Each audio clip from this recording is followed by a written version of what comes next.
तर आणखी एक महत्त्वाची बातमी बघतोय। बलुचिस्तानमध्ये आता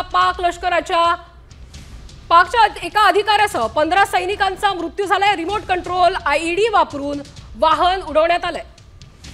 बलुचिस्तानच्या बोलानमध्ये पाक लष्करावर हल्ला करण्यात आलाय। पाकिस्तान सैन्यावर आता पुन्हा एकदा हल्ला करण्यात आलाय। बलुचिस्तानची पाकच्या एका अधिकाऱ्यासह आता अशा पद्धतीने हा हल्ला झाला आपण बघतोय।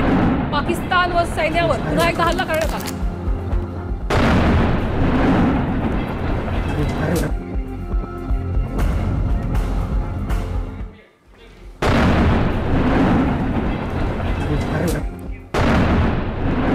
तर आपण बघतोय की कशा पद्धतीने हल्ले सुरूच आहे। भारताचं ऑपरेशन सिंदूर सुरू आहे आणि विविध ठिकाणी पाकच्या विविध ठिकाणी हल्ले करण्यात येत आहेत आणि त्याच्यातील महत्त्वाचा टप्पा म्हणजे बलुचिस्तानमध्ये देखील आता हल्ला करण्यात आले।